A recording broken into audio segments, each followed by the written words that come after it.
Imagine trying to decipher the absolute secrets to living a truly good life.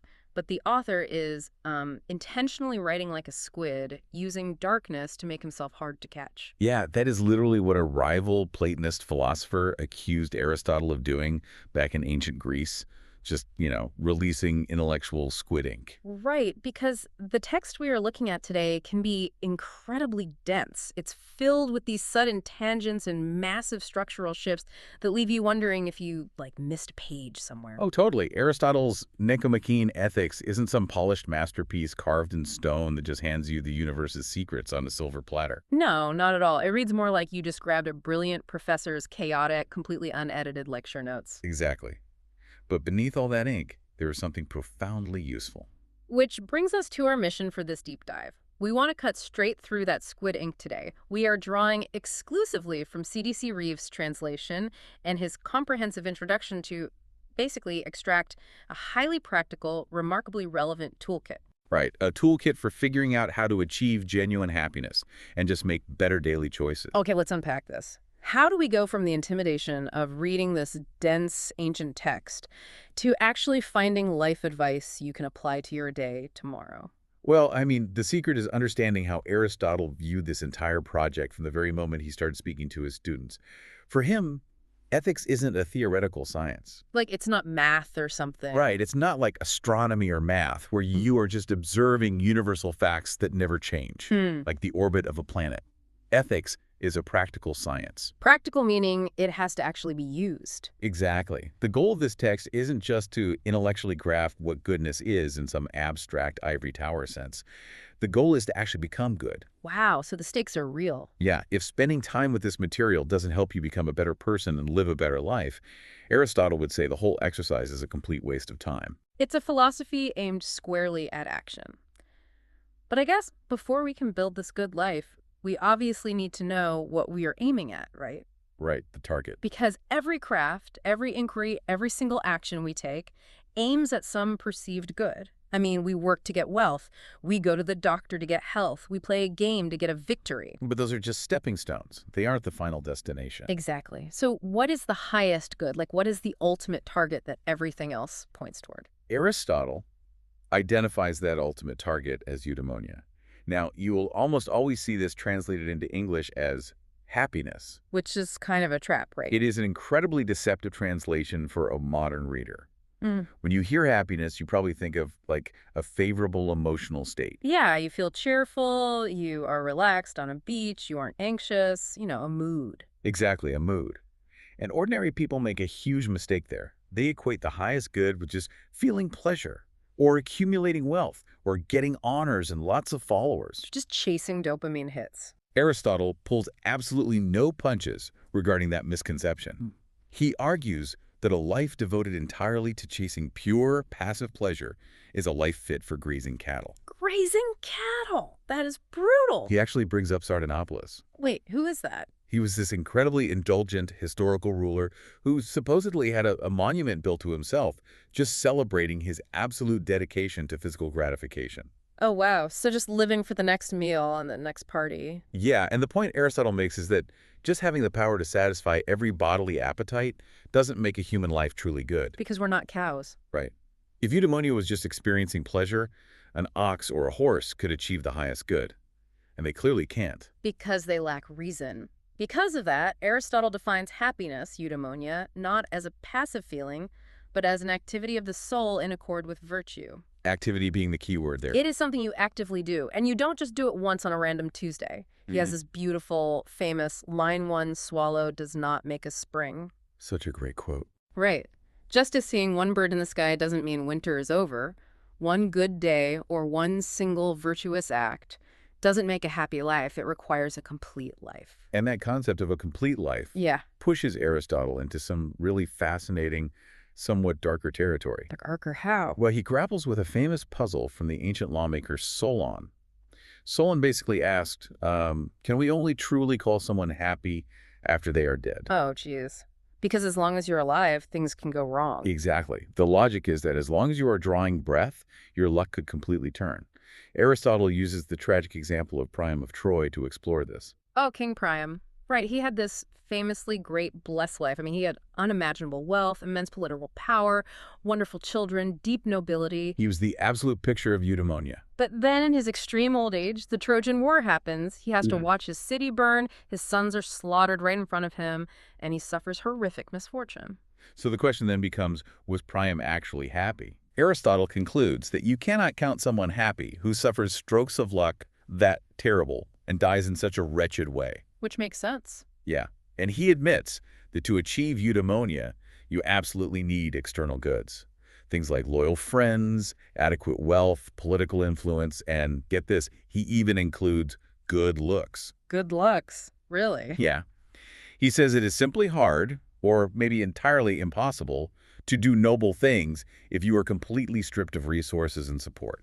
I mean, if happiness is an activity, it's a lot like running a marathon. You have to actually put in the work and run the race well. That's the activity part. You can't just sit on the couch. Right, you have to run. But it's undeniably harder and maybe completely impossible to run a good marathon if you have terrible shoes or if you're forced to run in a hurricane.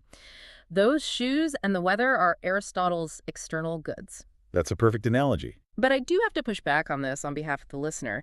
Isn't it incredibly elitist or just plain unfair that Aristotle thinks you can't be fully happy if you are, say, exceedingly ugly or friendless or just struck by terrible luck out of nowhere? What's fascinating here is how carefully Aristotle threads this needle to avoid total elitism while remaining fiercely realistic. Okay, how does he do that? He isn't saying that a truly good person becomes wretched from regular everyday bad luck.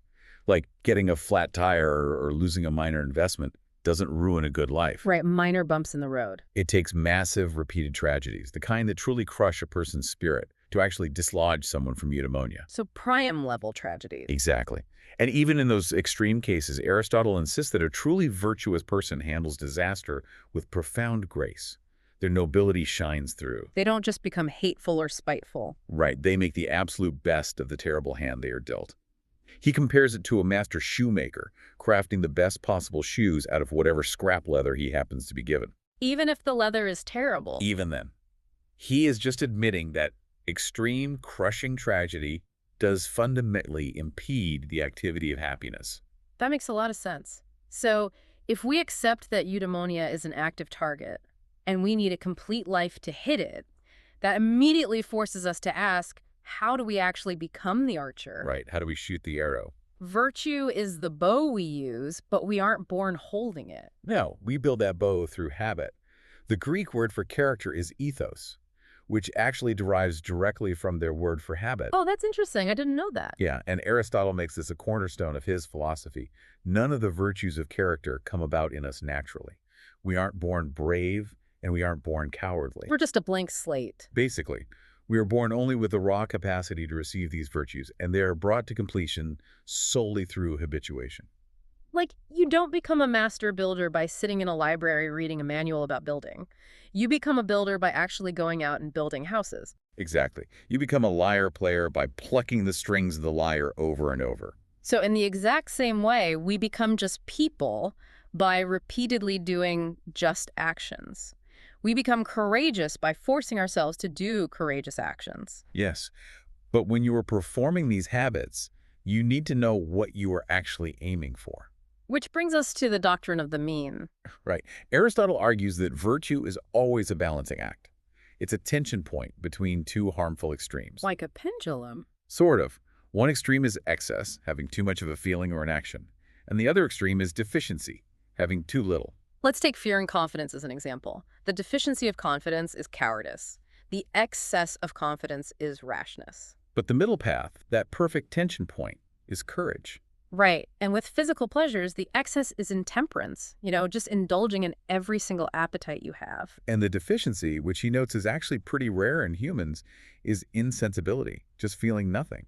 So the perfect middle is temperance. It's really about finding your personal Goldilocks zone. But we have to be incredibly careful with that concept, because this Goldilocks zone is relative to us. What do you mean by relative to us? It is not a strict mathematical midpoint that applies to everyone equally. Aristotle uses this brilliant example of Milo the wrestler. Oh, I've heard of him. Yeah, Milo was a legendary giant athlete in the ancient world. So if 10 pounds of food is a lot, and 2 pounds is a little, the mathematical middle is 6 pounds. Simple math. Right. But a trainer isn't going to blindly prescribe 6 pounds of food for everyone in the gym. 6 pounds might literally starve Milo the Giant, but it would completely overwhelm a beginner just starting their training. So the means shift depending on who you are and what the specific situation demands. Exactly. It's about feeling the right things at the right time, toward the right people, for the right reasons, and in the right way. But wait, does this mean we have to moderate absolutely everything? How do you mean? Like, should I strive for a moderate amount of cruelty just to avoid being a total pushover? Or do I need a perfectly balanced amount of envy to stay competitive at work? Aristotle explicitly shuts that idea down. Some actions, like adultery, theft, and murder, and some feelings, like spite, shamelessness, and envy, they're just rotten to the core. So no moderate murder. No moderate murder. Yeah. Their very names imply baseness. There is no doing them well. Yeah. You can't ask, well, who was the right person to commit theft against at the right time in the right way? Right. Doing them at all, under any circumstances whatsoever, is an error. Exactly. There is no balancing act for things that are inherently extremes. You can't find a Goldilocks zone for drinking poison. Okay, so if the mean requires constantly adjusting our aim through habitual actions, I guess I need to know if I'm even capable of changing my aim. Right. Like, what if I'm just fundamentally a rash person? Does Aristotle think we actually have control over these habits? To answer that, Aristotle meticulously dissects the anatomy of human choice. He specifically separates voluntary actions from involuntary ones. Because we only praise or blame people for things they do voluntarily. Precisely. If an action is truly involuntary, it doesn't reveal your character at all. It usually elicits sympathy or pity from others. He defines involuntary actions pretty strictly, right, as those that are forced or done from genuine ignorance. Yes. Like, if a hurricane literally blows you down the street and you knock someone over, the starting point of that motion was entirely external. You contributed nothing. That is a forced action. But then he introduces this fascinating gray area, the mixed actions. Mixed actions are so interesting. The classic example he uses is a captain throwing his ship's valuable cargo overboard during a massive storm. Because, unconditionally speaking, no captain actually wants to throw expensive goods into the sea. Never. It feels entirely forced by the weather. But at the exact moment of the action, to save your life and the lives of your crew, it is a choice. You are the one lifting the box. Right. The starting point of the physical movement, the decision to lift the crate and toss it, is within the captain. So in the context of that specific terrifying moment, it is voluntary, deliberate choice. We face those mixed actions all the time today. Taking a job you hate to pay off medical debt, or firing someone to save a struggling company. Yes, it's the lesser of two evils, but you still chose to do it. And that phrase, deliberate choice, is vital here. We don't deliberate about absolutely everything. Only the things we control? We only deliberate about things that are actually up to us, and more specifically, we deliberate about means, not ends. Wait, unpack that a little. Means, not ends. Sure. Think of a doctor. A doctor doesn't deliberate about whether to heal a patient. Healing is the end goal. That is a given. Right, that's why they're a doctor. The doctor deliberates over the means to achieve that healing, like which medicine to prescribe or whether to opt for surgery instead of physical therapy. We wish for the end, but we deliberately choose the steps to get there. Oh, that makes sense. Think about your own daily life. You don't sit around deliberating about whether you want to be fulfilled and financially stable. That's the end goal. You already want that. You deliberate over the means. Do I take this promotion? Do I move to a new city? Do I confront my toxic boss? But wait, let's apply this to someone who has spent 20 years making terrible choices. Okay, let's look at that. What if someone has completely ruined their health or their relationships through decades of bad habits? Are they just permanently broken? If we connect this to the bigger picture, Aristotle actually uses a brilliant, sobering analogy for this exact dilemma. He compares human character to throwing a stone. A stone? Yeah. When you are holding a stone in your hand, you have total control over it. You can choose to throw it or keep it. Yeah. But the second you let that stone go, it is hurtling through the air, and you absolutely cannot call it back. It is completely out of your control. Wow, so throwing it was originally up to you, but the trajectory is now locked in. Precisely. Once a state of character is fully formed through years of repetition, it operates almost like a chronic disease. Oh, that's a tough pill to swallow. It is. Just as a patient who completely ignores their doctor, drinks heavily, and lives recklessly might reach a physical point where their illness is genuinely incurable, a person who habitually makes vicious choices can permanently warp their soul. So they are trapped by their own past choices. At the start, in their youth, it was possible for them not to become unjust or intemperate. But once they have fully let themselves go and cemented those habits, they are locked in. This highlights exactly why early habituation and childhood education are so intensely critical in Aristotle's worldview. Yes, you have to shape the clay while it is still soft. Once it hardens into a corrupt character, intellectual arguments and teaching simply won't work anymore. You can't lecture someone into being good if they've spent 30 years practicing being bad. Because every action you take is laying down a brint in the foundation of who you permanently become. So let's test this entire machinery in a high-stakes scenario. I like it. Let's do it. To see how the mean, voluntary choice and habit all come together, we can look at one specific virtue Aristotle isolates, which is courage. Courage is the ultimate test case for him. And the text defines true courage very narrowly. Right, it's not just jumping out of planes. No, it is the endurance of frightening things. And the absolute most frightening thing is the risk of a noble death in war, strictly because it is noble to do so. So a truly courageous person isn't just fearless. Exactly. Only a madman feels no fear. A courageous person feels the appropriate amount of terror, but they endure it in the exact way reason prescribes for the sake of the noble. What I find amazing about this section is how Aristotle spends so much time calling out the fakes. Oh, he loves calling out the imposters. He identifies 5 distinct imposters of courage, 5 types of people who look brave from the outside but completely miss the mark of true virtue. Yes. The first imposter is political courage. That sounds like a modern problem. It really is. This is fighting just because you fear the shame of your fellow citizens or you want the medals and honors they give. He uses Hector from Homer's Iliad as an example. Because Hector fights bravely, but he's driven by the fear of what the Trojans will say if he flees. Right. In a modern context, this is doing the right thing solely for the PR move, or because peer pressure forces your hand. It looks close to courage, but it's driven by social pressure, not by the pure nobility of the act itself. That's a huge distinction. And the second imposter is professional soldiers. Which sounds counterintuitive. Yeah, because they look incredibly courageous, because they have intense experience, they know how to fight, they know their weapons, they know the terrain. But Aristotle points out that as soon as the danger actually overwhelms them, as soon as they lose their leverage and realize they might genuinely die, they are the very first to run away. Wow. They fear death more than they fear shame. You see this today in the person who is incredibly bold in negotiations or conflicts, but only when they know they hold all the cards. The second they are truly threatened, they completely fold. That makes perfect sense. The third imposter is spirit or blind rage. This is like a wild beast attacking when it's cornered or wounded. Yeah, rushing into danger because you are in pain, lashing out defensively, or just swept up in a massive adrenaline rush. That isn't true courage. Reason isn't guiding you, sheer emotion is. And the fourth is optimism. Think of people who have won a lot of fights, or maybe arrogant risk-takers in business. They face danger confidently, but only because they mistakenly think they are invincible and that nothing bad will actually happen to them. They aren't enduring fear because they aren't smart enough to be afraid. Exactly. And the fifth imposter is pure ignorance. Standing your ground simply because you literally don't realize you are in a minefield. You just aren't reading the room or understanding the stakes. Right. None of those 5 hit the true mark of courage. But here's where it gets really interesting. If true, ultimate courage requires facing a noble death in war. Does that mean you, the average modern listener tuning in right now, who isn't standing on a literal battlefield, can never be truly courageous? It is a very natural concern, but we have to contextualize the world Aristotle lived in.